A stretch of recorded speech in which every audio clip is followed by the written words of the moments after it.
Ricardo, at the age of 13, moved to the United States.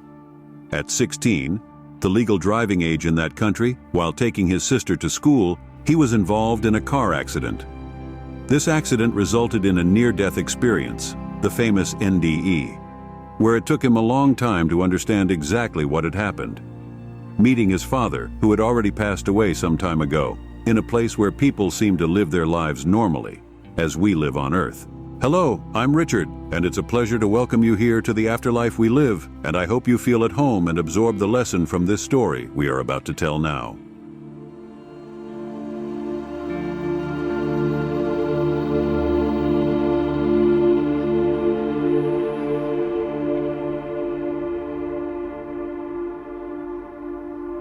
Ricardo was careful when driving, always putting on his seatbelt, but that day his mother seemed more worried than usual. The accident happened suddenly, with the car crossing the lane and colliding with his car. After the collision, he saw smoke coming out of the car's hood and realized that his knee was seriously injured. Ricardo noticed that the radiator smoke was increasing rapidly, surrounding the accident site. He tried to open the door on the left side of the car, but realized it was impossible due to the damage. The situation led him to understand the seriousness of the accident. While dense smoke surrounded him, indicating a dramatic situation, Ricardo tried to open the car door after the accident, but it was stuck. At that moment, Ricardo noticed something strange. He saw his own body in the driver's seat, but he didn't feel fear or shock. He just thought, "I guess I died." He heard voices around, and a distant siren indicated that help was arriving. Paramedics appeared through the fog and took his sister. As he watched all of this, he felt like he was watching a movie. After being examined by the paramedics, Ricardo was taken to the hospital. During this period, he had the sensation that he needed to return to his physical body.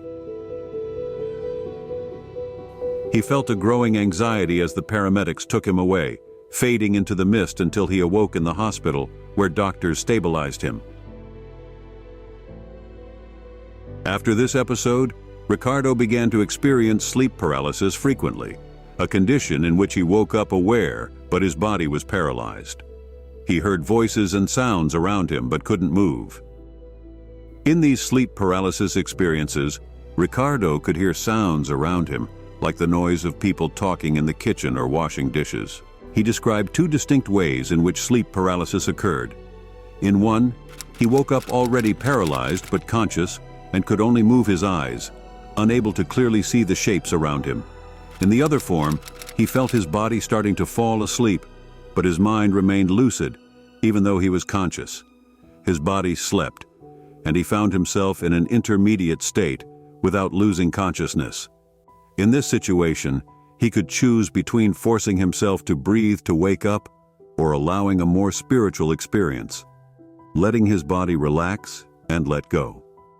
After his father's death, Ricardo decided to try a spiritual experience during one of these paralysis episodes. He focused on relaxing and letting go of his physical body, hoping to have an encounter with his father in the spiritual realm. To his surprise, he felt his body loosen and begin to float within himself.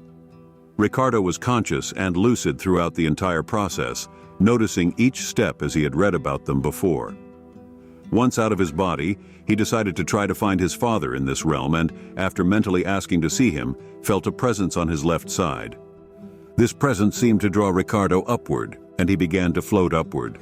He described the sensation of passing through the ceiling and roof, feeling a resistance similar to water. Then he felt he was moving away from his house at high speed, feeling the wind and the sensation of movement as his vision expanded. He realized it was daytime, although it was originally 3 in the morning. His vision became much sharper than normal, allowing him to see the land and a small town in the distance. He noticed a spiritual being by his side, which seemed to be on a mission. Ricardo experienced a deep sense of peace and absence of fear throughout the entire experience.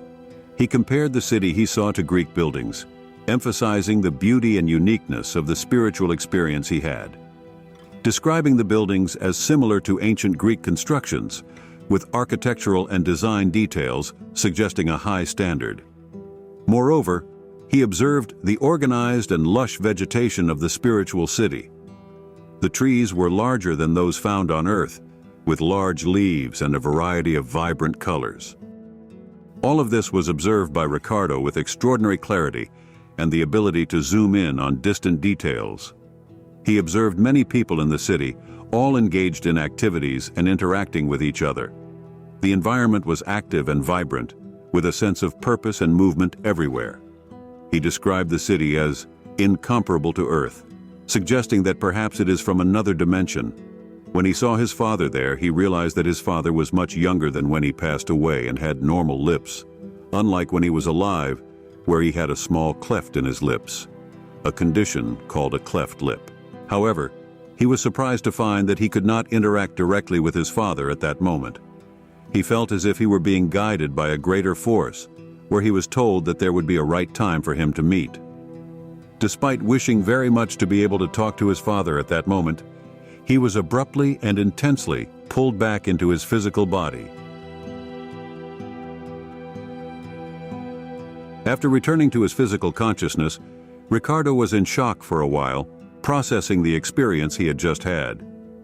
This led him to reflect on the meaning and reasons behind this unique experience. Even after trying many times, he could not replicate the encounter with his father. His experience not only left him amazed and moved, but also left him with many questions about the nature of life, death, and the spiritual world.